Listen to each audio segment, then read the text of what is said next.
Matt, and I'm here to read you another bedtime story.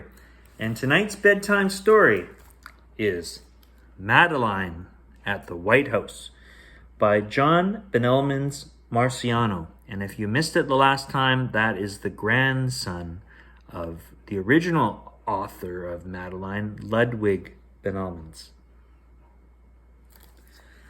This story was copyright in 2011.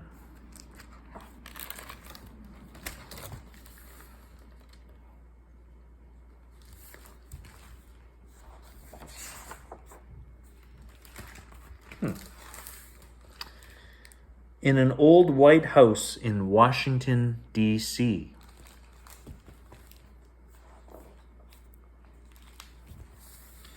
lived as lonely a girl as there can be.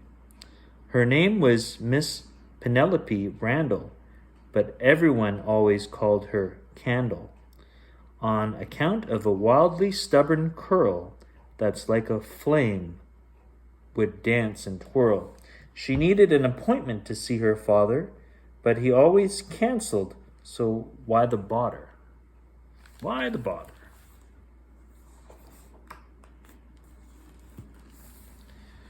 She sat bored and alone at her desk and stool, the only student of the White House school. Secret Service agent Downs made sure she never left the grounds.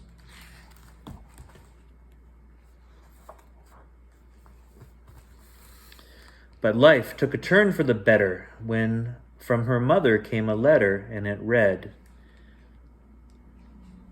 entitled, The First Lady Bombay, Candle, my dear, sorry to miss Easter again this year, but in my place I've arranged to send the daughter and classmate of a very good friend. Their old house in Paris is covered with vines, and they travel about in 2 straight lines. Their plane gets in at 9:30.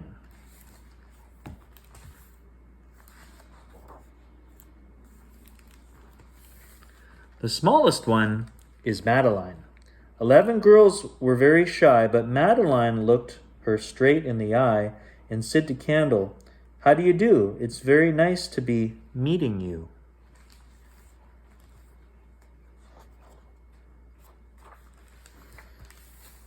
The girls were taken to their quarters. Time to unpack were Miss Clavel's orders. Madeline's bag contained a surprise.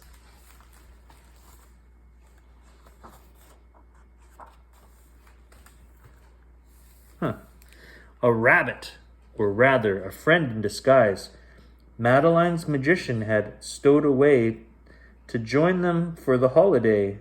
The girls all cried, "Hip, hip, hooray!"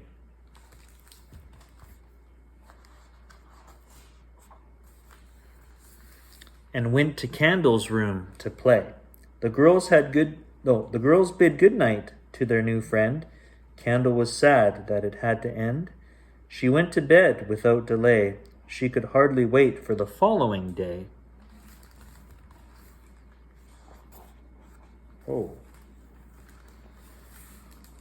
The White House Easter celebration in the most fun festival in the nation.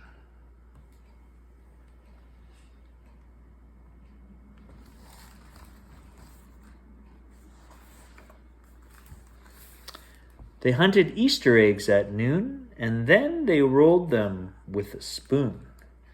Ice cream, pie, and chocolate cake.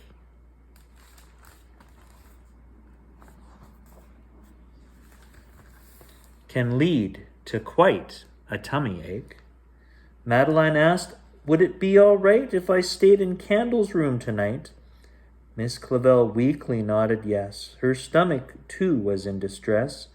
"Just go to sleep early, that's a warning. Our plane leaves first thing in the morning."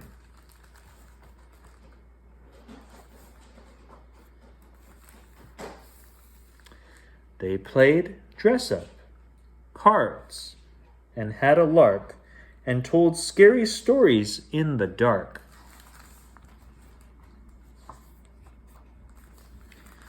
But when the cuckoo sang the hour, the frolicking mood turned quickly sour.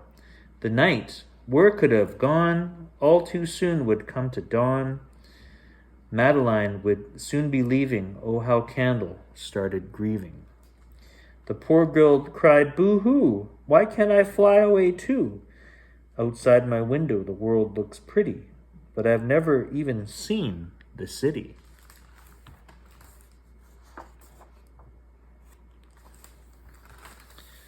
The rabbit took this as his cue. A magician knows just what to do. He raised his arms like a candelabra and chanted the word abracadabra. The rabbit conjured something awesome, a magic tide of cherry blossom.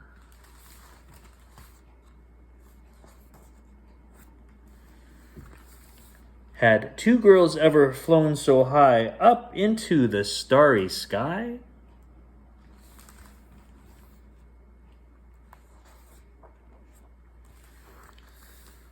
The rising sun erased the moon. Miss Clavel would wake up soon, but on and on they tempted fate.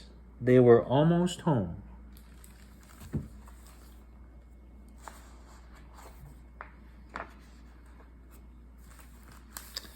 Perhaps too late. From the hall outside, Miss Clavel knocked and tried the door, but it was locked. "Are you there, Madeline? We're in a hurry," said Miss Clavel, quite sick with worry.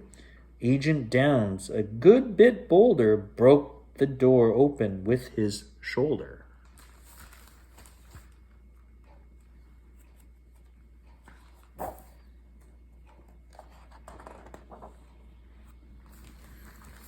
The girls they saw were fast asleep, but there was a schedule to keep.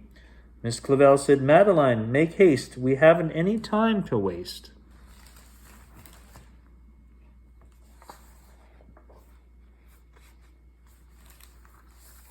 To say goodbye is always sad, but coming home is never bad.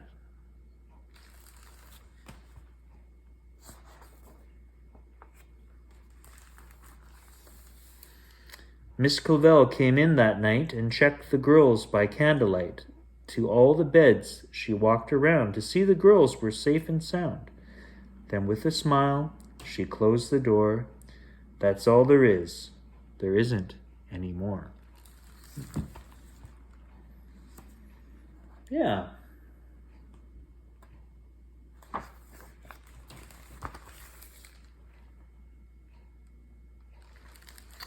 And that's all the time we have for Uncle Matt's bedtime story. I hope you enjoyed that story, and I'll see you next time. Goodbye.